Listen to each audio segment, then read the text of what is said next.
When Ethan once again confessed his love to Emma in English at home, I still pretended not to understand. However, he remained immersed in the dreamlike illusions of our past life, waiting for me to devote my life to him once again, letting him indulge in his platonic love with Emma. But this time, he didn't even bother to give me the promise of marriage. When I decided to leave, he hid my college acceptance letter again and even sabotaged my records, trying to trap me at home. But life had given me a second chance. This time, I was determined to become a professor, walking the path he once did, and leaving him no way forward. "Ethan, your English sounds so good," I said teasingly, feigning innocence. "What does this sentence mean?" "Your love is not like theirs. Your love is much greater. You set me free." Ethan read the English sentence aloud, his voice low and deliberate, full of emotion, before translating it into Chinese. Once, I had loved listening to him read English, but in the past, I only got the chance when he read to his children. Whenever it was just the two of us, he was always impatient with me. Emma, sitting beside him, blushed and coyly said, "How annoying. You're embarrassing me on purpose." Ethan chuckled. "You're blushing."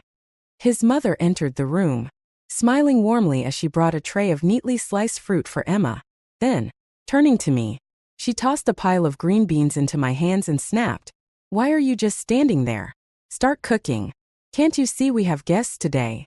Hearing her voice, Ethan came out of the room and told me to slice some cured meat. Emma likes our family's cured meat. My uncle brought it specially for me because he knows I like it. But Ethan only remembered Emma's likes and preferences. In our 30 years of marriage in the past life, he never once remembered what I liked. Fortunately, in this life, I hadn't married him, and I never would. Just then, the person I had been waiting for finally arrived. Mr. Carter came over, smiling brightly, before he could knock. I opened the door. He looked surprised but quickly said, "Peony, congratulations. You've been accepted to Jinhua University. You've brought such honor to the school." Jinhua University, the university I had always dreamed of attending. In the past life, I had excitedly shared the news with Ethan, only for him to convince me otherwise. "Peony," he had said, "your parents' health isn't great, and your younger siblings need help with school. Why don't you wait until I graduate and get a job? Once we get married, I'll support you." After my parents passed away, Ethan's father, as my father's former comrade, took their pension and brought me to live with their family. I had always felt indebted to them and couldn't bring myself to let them pay my tuition. Besides, in that life, my heart was entirely fixated on Ethan. "Don't worry, Ethan," I had said back then. "You go to college first. I'll take care of the family." His parents praised me for being so considerate and sensible, as if I had received the greatest reward. I foolishly thought I'd have my chance later. But after Ethan graduated, got a job, and married, he never mentioned my education again. He even complained that my night classes were disrupting his rest and hindering his progress. This time, however, I was determined to live for myself. Mr. Carter added, "The official admission letter probably won't arrive until the end of the month. I'll help you apply for a scholarship. This is a rare opportunity." That moment, Ethan's younger siblings, Jack and Lisa, burst into the yard, nearly knocking over Mr. Carter. In the past life, these two troublemakers had caused me no end of frustration. This time, I couldn't even be bothered to scold them. Their mother's sharp voice rang out from inside the house. "What are you doing? Hurry up and make dinner. Everyone's waiting to eat." I turned to Mr. Carter and said deliberately, "When the admission letter arrives at school, please hold on to it for me. I'll pick it up myself." I emphasized the word myself, and Mr. Carter seemed to understand. "Of course," he said. I let out a sigh of relief. Once I got my hands on that letter, I would completely sever my ties with Ethan's family. Inside, Ethan and Emma were still studying English together, exchanging affectionate words and gazes. Ethan's younger siblings sat nearby, watching them with admiration. When Ethan's mother saw me watching from the doorway, she snapped in her sharp, cutting voice, "What are you looking at? You don't understand what they're saying, so stop bothering them. Go light the fire and start cooking." In my past life, I had worked myself to the bone for this family and for Ethan. And in the end, what did I get? I was driven to my death by Ethan's entire family. This time, I wouldn't repeat the same mistakes. But it wasn't time to confront them openly yet. I walked to the kitchen, picked up the cleaver, and began chopping vegetables with deliberate force. The loud thuds echoed through the room. Peony, can you keep it down? You're disturbing us.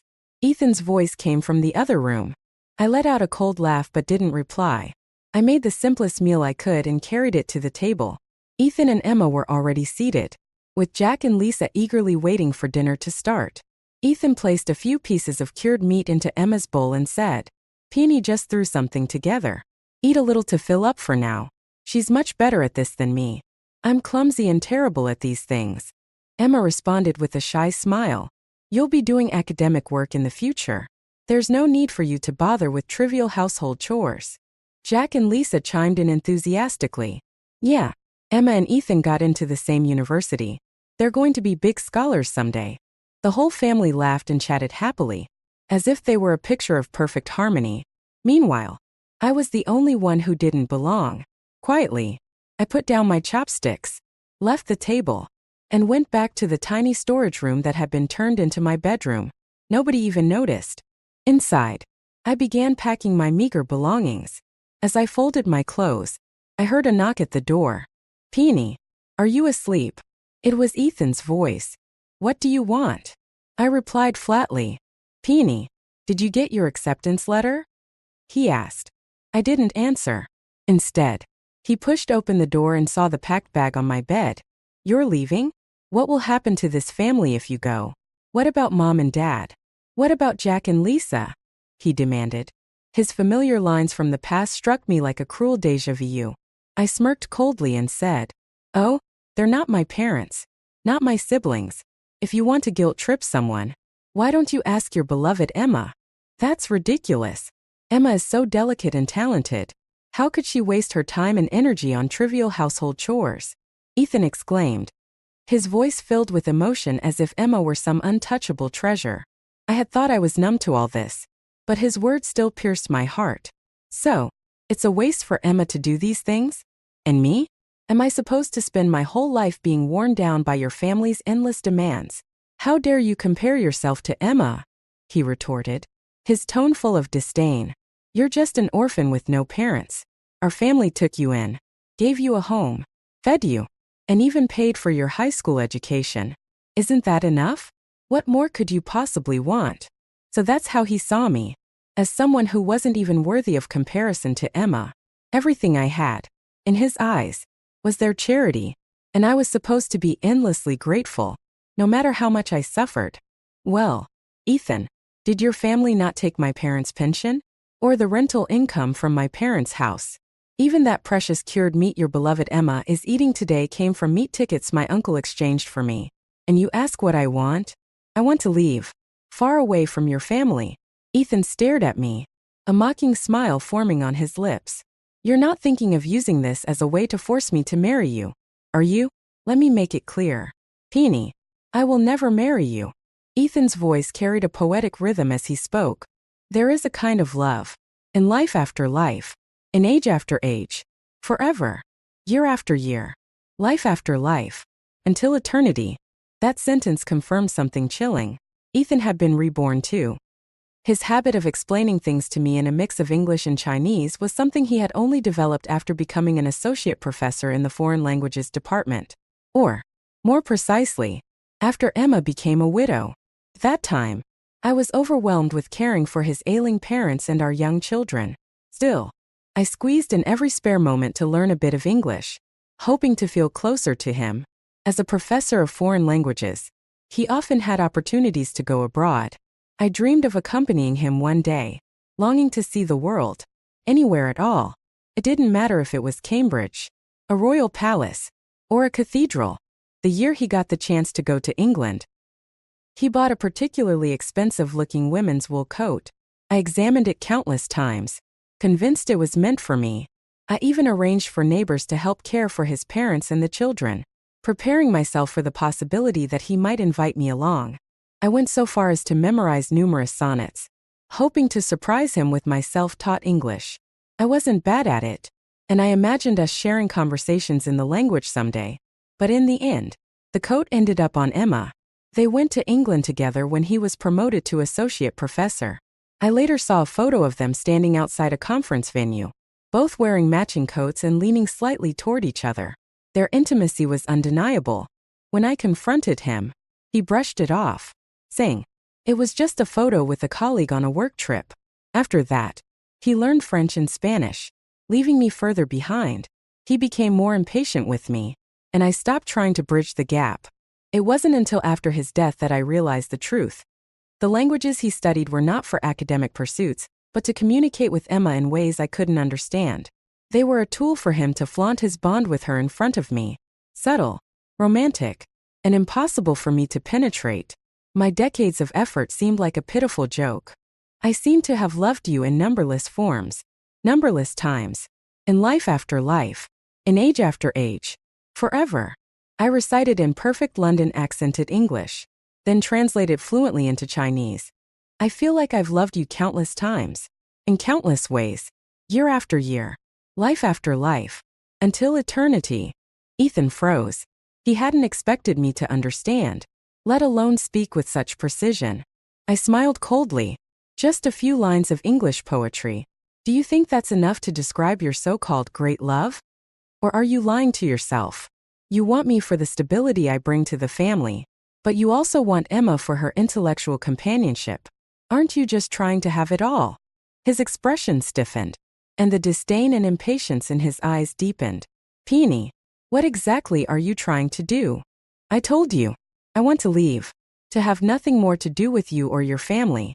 Isn't that what you wanted too? A lifetime of love thwarted by me? How tragic.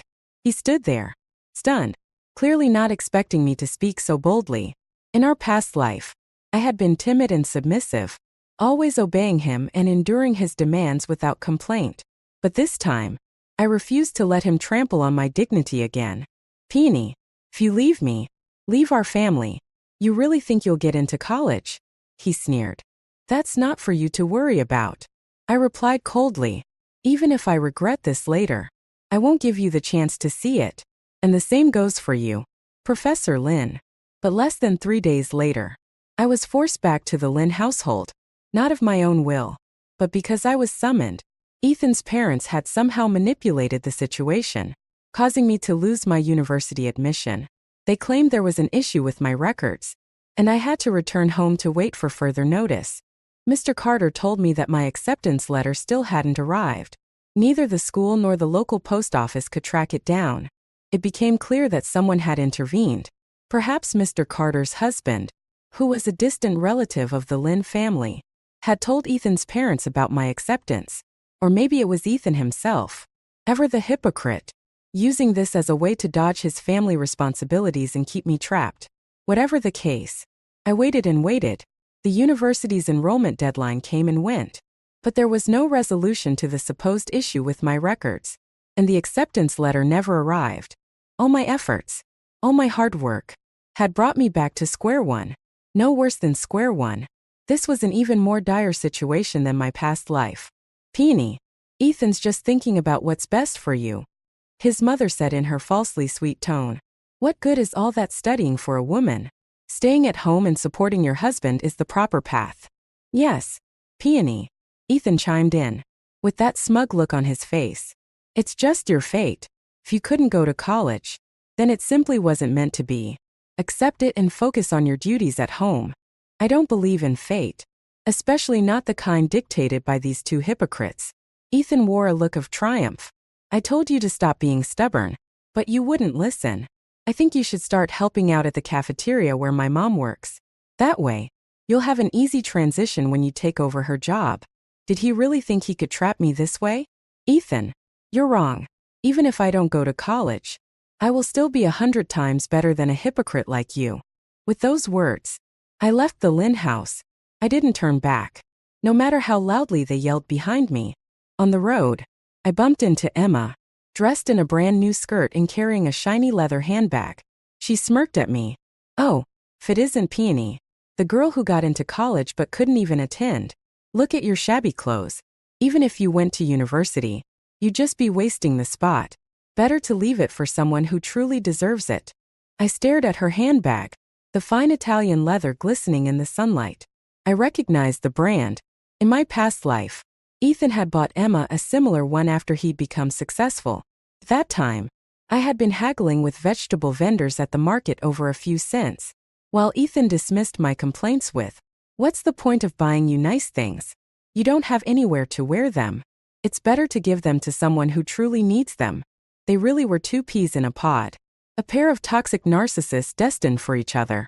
Emma noticed my gaze and her smugness deepened. "What's the matter? Didn't Ethan buy you anything? This skirt and handbag were both gifts from him. You'll never have anything like this." A cold chill ran through me, from my feet to my head. Suddenly, everything made sense. My missing acceptance letter, Ethan's unexpected windfall, Emma's new accessories. It all pointed to one disgusting truth. I clenched my fists, trying to suppress the fury boiling inside me. I wouldn't let them win. Without hesitation, I went straight to the police station and reported my stolen acceptance letter. The officers were indifferent, brushing me off with claims that cases like this were hard to investigate. They told me to go home and wait for updates. But I knew the Lin family was behind this, and I wasn't going to give up. I needed evidence to expose their treachery. I took a train to Jinhua University and found the admissions officer who had handled my application. The officer assured me that the admissions process had been handled correctly, but the students whose records had unresolved issues were not admitted. I felt as though I were sinking into a bottomless pit, but I refused to surrender. This fight wasn't over. I refused to remain trapped by the Lin family. Even if I couldn't enroll this year, I would find a way to move forward. Determined, I went to the post office, knowing my acceptance letter had been sent through them. Maybe they had some clues. Thankfully, after hearing my situation, a staff member agreed to search their records. After a while, they looked at me with a strange expression. "Peony-chan, your acceptance letter was indeed sent out. The person who signed for it was Ethan Lin." Though I had suspected as much, hearing it confirmed sent a wave of fury through me. My mind buzzed as if a string had snapped. Ethan Lin. He had actually impersonated me to sign for my letter. I forced myself to remain calm and asked for a copy of the signed receipt, showing my ID to prove my claim. The staff member hesitated but eventually agreed. When I received the copy, my hands trembled as I stared at Ethan's bold, sweeping signature. My anger erupted. Without another thought, I stormed out of the post office and headed straight for the Lin house. I needed answers. "Peony, you're back." Ethan's mother greeted me at the gate. "Look how much work piled up while you were gone." I shoved past her without a word and marched into the courtyard. Ethan, Emma, and his father were sitting at the table, enjoying a meal. They all froze when they saw me. I walked straight up to Ethan and threw the receipt copy in his face. "Explain this. What do you have to say for yourself?" Ethan glanced at the paper and smirked. "Yeah, I signed for it. So what? Do you have any other proof? The enrollment deadline has passed anyway. You can't enroll now, so why not just stay home? Honestly, you're a joke. Always chasing after things beyond your reach." His tone was dripping with condescension, but I knew he wasn't just mocking this life. He was talking about the past one too. I thought back to that time when I had bought a nice shirt to attend a class reunion with him, only to find out he'd already invited Emma. That same expression was on his face then, as if I were a clown performing a pathetic act. Emma stood up, carrying a plate of freshly washed apples. She smiled sweetly, though her words were razor-sharp. "Peony, you really can't prove anything with this slip of paper. And your attitude toward your elders, so disrespectful. Where are your manners?" Ethan's mother chimed in, emboldened by Emma's support. "I must have been blind to think you were a good person. Look at Emma. So considerate, so talented, and such a good match for Ethan. You, on the other hand, are always causing trouble." I took a deep breath, suppressing the fury bubbling in my chest. In this life, they didn't even bother hiding their true selves. Their masks of false kindness were gone, revealing their ugly faces. They had destroyed my future, stolen my dreams, and now they wanted to compare me to Emma, rubbing salt into the wound. I didn't waste more words on them. Instead, I steeled myself with newfound resolve. I would fight back. Even if I couldn't go to college this time, I would make Ethan, his family, and Emma pay for what they had done. I sought out Mr. Carter, who was equally outraged on my behalf. He immediately contacted the university to verify my records, confirming that there had been no reported issues. Using my parents' work-related deaths as a basis, he helped me obtain an official statement explaining my situation. With this document, I would at least be eligible to retake the college entrance exams. Mr. Carter also arranged for me to repeat my senior year at school. But I knew that as long as I stayed in this county, the Lin family could still sabotage me. They would stop at nothing to ensure I lost my chance at college again. I decided to move to Jing City, not only to distance myself from the Lin family but also because it was home to Jinhua University. There, I could immerse myself in an academic atmosphere up close. But more importantly, in my previous life, Ethan Lin's first windfall had come from a publishing house located just across the street from Jinhua University. This time, I was determined to take that opportunity away from him while he was busy courting Emma. Before leaving the county, I bought some envelopes and stationery and wrote a letter of complaint to the Education Bureau, detailing my experience. I accused the Lin family and Emma of colluding to sell my university admission slot. My hands trembled as I wrote each word, pouring my anger and frustration into the letter. When I was done, I took a deep breath and dropped it into the mailbox. Despite completing this task, I didn't feel any relief, only a growing sense of anxiety. I had no idea if the letter would ever be read or if an investigation would uncover the truth. But doing something felt better than doing nothing. As expected, the publishing house was hiring translators. It was a time when a flood of foreign literature was entering the country. Since the 1977 maritime regulations, translation fees had increased significantly. After submitting a trial translation, the publishing house was impressed with my work and offered me a job. The job came with free meals, lodging, and an advance on my salary. Although it wasn't much, it was enough for me to get by.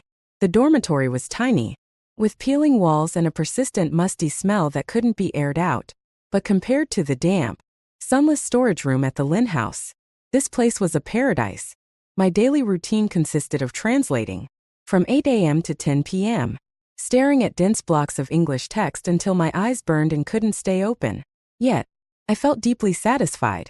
In my previous life, I had run myself ragged, spinning like a top to serve the Lin family, only to be treated worse than a dog. This time, I was finally living for myself. The publishing director was kind to me, often sharing translation tips and encouraging me to keep learning. "Peony, your English is excellent. You have real talent. Balancing work and study like this is the essence of a modern woman." I forced a bitter smile. Talent? It wasn't talent. It was desperation. In my last life, I had forced myself to learn English just to impress Ethan and have a reason to talk to him. Thinking back on it now, it was laughable. One day, I was translating a foreign novel about love. The story vividly depicted the intense and passionate romance between the main characters. I was completely engrossed until I came across a name, Charles. That name was all too familiar. In my past life, the letters exchanged between Ethan and Emma had been signed Charles and Daisy. My hands trembled as I flipped through the book. The love letters Charles wrote to Daisy were strikingly similar to those Ethan had written to Emma. So the poems that had moved countless people after Ethan's death were nothing more than plagiarized scraps pieced together from someone else's work. Disgust churned in my stomach. I had always believed Ethan's coldness toward me stemmed from his deep love for Emma, but now I saw him for what he truly was: a hypocritical, pretentious fraud. His so-called noble love was nothing more than a pathetic imitation. I swallowed my nausea and forced myself to continue translating. As Charles and Daisy's story became increasingly explicit, vivid images of Ethan and Emma's secret trysts filled my mind.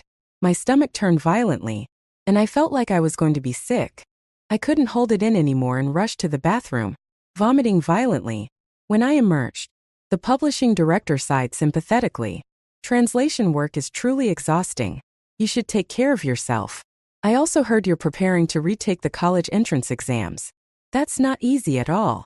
I forced a weak smile. "I'm fine. I can handle it," I said, nodding, though my heart felt heavy with bitterness. In my previous life, Ethan Lin had destroyed my future. This time, I was determined to succeed, to get into college and reclaim my dignity. In the days that followed, I worked and studied even harder. During the day, I immersed myself in translation work. At night, I studied for the exams. I barely allowed myself any rest, fearing that if I stopped, I would think about Ethan and Emma, their betrayal, and the pain they had caused me. The memories of my tragic past life haunted me, pushing me forward relentlessly. Finally, my hard work paid off. I was accepted into Jinhua University again. Overwhelmed with joy, I nearly burst into tears. Holding that acceptance letter in my hands was more than just grasping a piece of paper. It was holding on to a new beginning, a new life. With my acceptance letter in hand, I went to the publishing house to resign. Peony, I knew you could do it, the director said, beaming with pride. You're always welcome back to continue translating. I'll even raise your pay. I smiled and nodded, but my heart was a whirlwind of emotions. The director didn't know how much that book I translated had changed my life. It had broken me, yet it also gave me the strength to rise again. Standing at the gates of Jinhua University, I watched the students walking back and forth, my heart swelling with hope and anticipation. Just then, Emma appeared, dressed in a light pink dress. The moment she saw me, her eyes reddened. Peony, she began, her voice quivering. I know you're still angry at me, but Ethan's mother is sick now. He needs you. Sick? Of course. She needed me, not as a person, but as a free caretaker. I let out a derisive laugh, not bothering to hide my disdain. Emma bit her lower lip, her eyes welling with tears as she spoke again. Peony, I know you're upset with Ethan, but his mother truly can't manage on her own right now. You know how busy Ethan is with his studies. He doesn't have the time. Couldn't you just take a break from school and come back to help for a while? So you're asking me to drop out of college to play the free maid again? I said coldly. Your family has always been so generous. Ethan's mom has always been so fond of you, always treated you so well. Wouldn't you feel better knowing she's being cared for? Emma tried to appeal to me with her usual saccharine tone. I don't feel anything of the sort. In fact, I'm worried she might be too comfortable. I shot back, my voice dripping with sarcasm. Emma, stop pretending in front of me. We both know exactly what you want. You'd love for me to stay at the Lynn house, so you and Ethan can live your little fairy tale life together. Her face turned ashen, her lips trembling as she opened her mouth to speak, but I had no interest in hearing her excuses. I turned to leave, only to see Ethan step out from the shadows. He caught Emma as she looked like she might collapse from her tears and turned to me, his tone accusatory. Peony, this isn't like before. This time, my mother's illness worsened because she wasn't brought to the hospital in time. You bear some responsibility for that. I froze, stunned by the sheer absurdity of his claim. In my previous life, I had stayed at the Lynn house, sacrificing my dreams and youth to care for his mother. Because I was there, she had received timely treatment and never developed chronic issues. But in this life, I had left early, pursuing my own path. Without their free labor, Ethan's mother's health had declined, and now, Ethan had the audacity to blame me for it. I let out a sharp laugh, unable to contain my disbelief at his twisted logic. This only solidified my belief that leaving them was the best decision I had ever made. Beside him, Emma continued to sob pitifully. Peony, I know you're still mad at Ethan, but please, have some compassion for his mother. She truly needs you right now. Can't you just take a break from school and come back to care for her? Even for a little while. Her pleas fell on deaf ears. I had no intention of stepping back into that house of nightmares. I turned to Ethan Lynn, glaring at his hypocritical face as disgust surged within me. You knew your mother wasn't in good health, yet you didn't prepare in advance. And now you come to blame me. My voice was icy, each word piercing him like shards of ice. I was busy studying. Besides, my mom's always been fine. He protested, his tone defensive. Fine? Fine enough to suddenly fall gravely ill. I let out a cold laugh, tearing apart his flimsy excuse without mercy. Ethan, stop pretending. You thought I'd step in and take care of everything, didn't you? That's why you were so reckless. But you're wrong. I told you a year ago. I cut all ties with the Lynn family. I owe you nothing. And even if you regret it now, I won't give you another chance. Yet, they didn't give up. Instead, They escalated their attacks. At Jinhua University, rumors spread like wildfire, painting me as an ungrateful, heartless woman who abandoned her ailing foster mother. They even plastered large posters on the school bulletin board, accusing me of being a selfish ingrate. Within days of my enrollment, I had gained an infamous reputation. Everywhere I went, people whispered and pointed. First, I thought the rumors would die down, like a passing storm, but I underestimated Ethan, Lynn, and Emma, as well as the gullibility of some students. Hate notes piled up in my dorm room. Some cursed me, saying I didn't deserve to live. Others demanded I leave Jinhua immediately. Someone poured ink on my bed, and my books were torn to shreds. The dorm supervisor, her face full of disdain, told me to move out to avoid disturbing the harmony of the dormitory. Even in the library, I could feel the hostile stares around me. The final straw came when a sophomore girl stormed up to me, her face twisted with rage. "Peony-chan, how dare you use that name? You're disgusting enough to ruin your own reputation, but now you're dragging mine down with you. Someone like you doesn't deserve to stay at Jinhua. Drop out already." I nearly laughed at her audacity. I recognized her. She wasn't me. Her name was Lily Liu, the daughter of the county mayor. In my previous life, I had heard she was expelled from Jinhua for cheating. I had long suspected that my stolen acceptance letter had been sold to her. Now, here she was, boldly claiming my name and even berating me for it. Well, Lily, I said, smirking. Long time no see. What happened? Did the mayor's precious daughter forget her own name just to attend college? Her face turned ghostly pale. She opened her mouth to retort but couldn't utter a word. Defeated, she fled in embarrassment. I reported the incident to the school, laying out the facts, but the admissions office blocked my efforts yet again. Refusing to back down, I marched straight to the president's office. There, I presented the full story. How Lily Liu had taken my place. How Ethan, Lynn, and Emma had fueled the smear campaign against me. And all the evidence I had gathered. The president immediately launched an investigation. The truth came out quickly. Lily's enrollment was revoked, and she was expelled from the university. Meanwhile, Ethan and Emma received official warnings and were ordered to issue a public apology to me. I thought that would be the end of it, but it turned out to be the calm before the storm.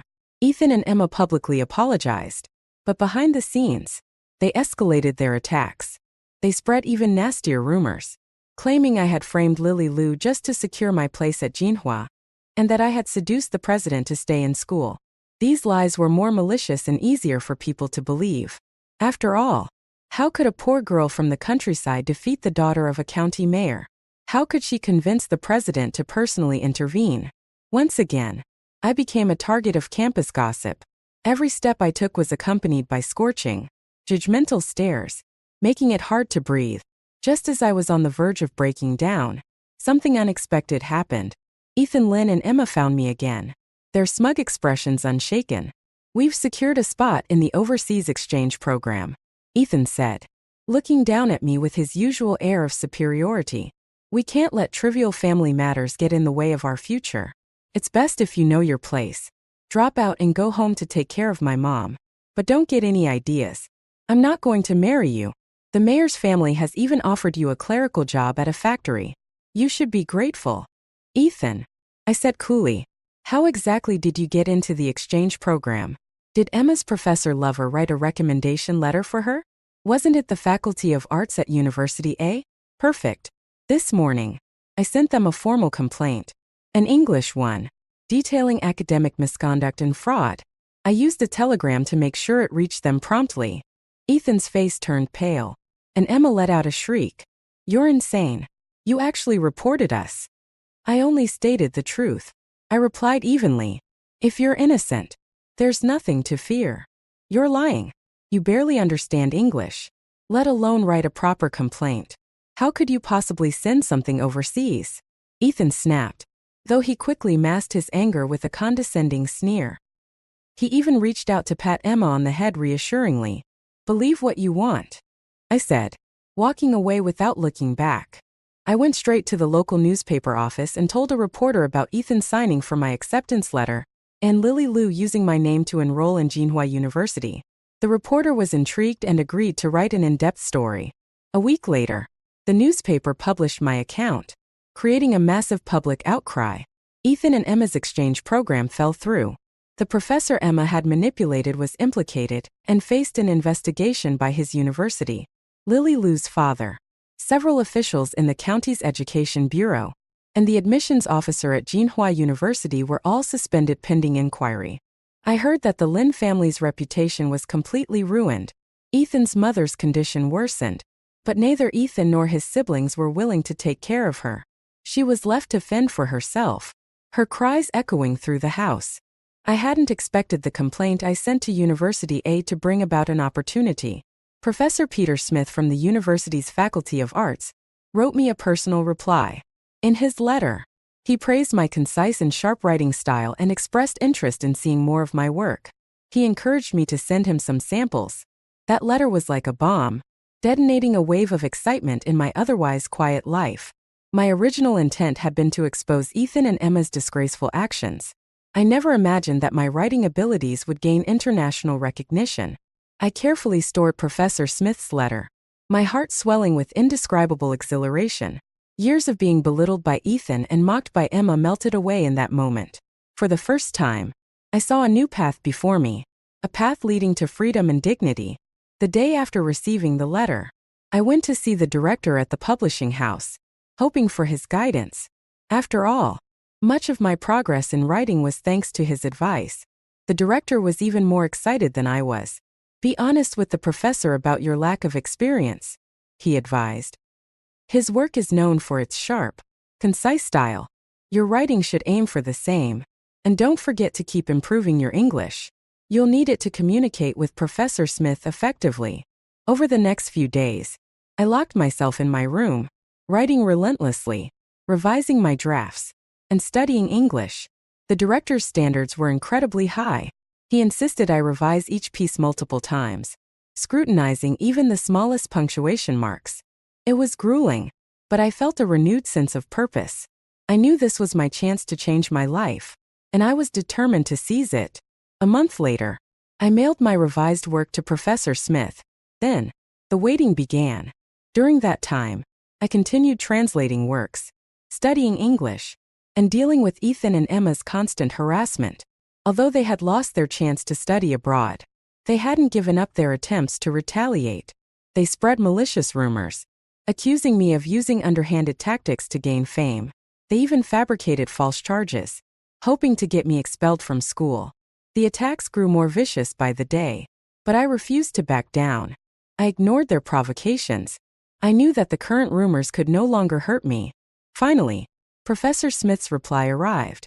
In his letter, he gave high praise for my revised work and encouraged me to apply for an exchange student program. He even expressed his willingness to wait for me to enroll. That moment, I felt that all my hard work had been worth it. I could finally break free from the shadows of Ethan, Lynn, and Emma, ready to start a new chapter of my life.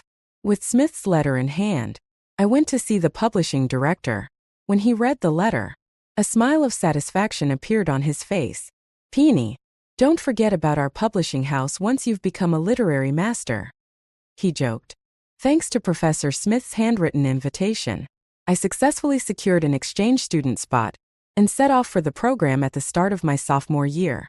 Life as an international student was much harder than I had anticipated. The language barrier, cultural differences, and heavy coursework left me feeling overwhelmed at times. Professor Smith had extremely high standards. He could always pinpoint the flaws in my translations and was relentless in his critiques, emphasizing that I had yet to grasp the nuances of cross-cultural language adaptation. "Peony," he said one day, circling errors on my manuscript with his red pen, "your writing is very evocative, which is excellent, but it's not enough. Translation requires some subjective interpretation. Yes, but the primary goal is to convey the author's original intent. Faithfulness comes first." I understood his words, but achieving that level of precision wasn't easy. Beyond my struggles with cross-cultural understanding, many literary works triggered painful and repressed memories of my own. When comparing their narratives to my experiences, my resentment would surge uncontrollably. I hated them, Ethan and Emma, for the lies, the betrayal, and the harm they inflicted on me. Yet, at the same time, I couldn't fully let go of them. This inner conflict consumed me. Sensing something was amiss, Professor Smith called me into his office for a serious talk. Peony, I know you're carrying a lot of emotional baggage, but you can't let it become a stumbling block on your path forward. You're a translator with incredible empathy. If your emotions feel too overwhelming, why not write them down? Look at them from a different angle. His advice gave me immense encouragement. I began exploring new ways to express my emotions. Delving into my inner world, I wrote about my childhood, my family, my love life, and all the joy and sorrow I had experienced. Gradually, my writing matured and deepened. My words grew more refined, and I even learned to inject humor into my recounting of how I taught myself foreign languages while buried under endless household chores. My first short essay was published in a local magazine abroad. The payment was meager, but the sense of accomplishment was immeasurable. With that money, I bought myself a cashmere scarf. Its soft, warm texture reminded me of Professor Smith's kind and encouraging gaze. After unburdening my heart, I found I could approach translation work with much more objectivity. Combined with the cultural studies recommended by Professor Smith, my translation skills steadily gained recognition. In the months that followed, I received invitations from several domestic and international magazines to translate for them. My first thought, of course, was to help the publishing director at Jinhua University, who had supported me from the beginning. Soon, I received a letter from him, along with a thick stack of drafts and a remittance slip for an advance payment. The note read, "Peony, let's encourage each other and keep growing." Tears nearly welled up in my eyes. In the past, I had worked like a slave for the Lin family, never hearing a single kind word in return. Now, I could finally live with dignity, relying on my own efforts, and earn the respect and recognition of others. In the years that followed, my translation work garnered numerous awards and even gained a modest reputation internationally. Professor Smith never hesitated to praise me, frequently telling others I was talented and one of the best students he had ever taught. While pursuing my master's and doctoral degrees, I voluntarily translated Chinese classical poetry without compensation, promoting traditional Chinese culture abroad. After a decade away, I received an offer to join the faculty at Jinhua University. I decided to return home, eager to share what I had learned with the next generation of students.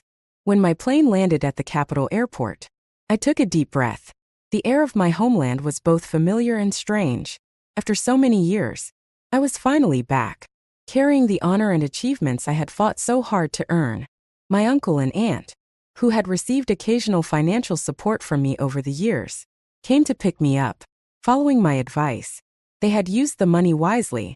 Besides sending my younger male cousin to school, they had also enrolled my two younger female cousins in textile universities.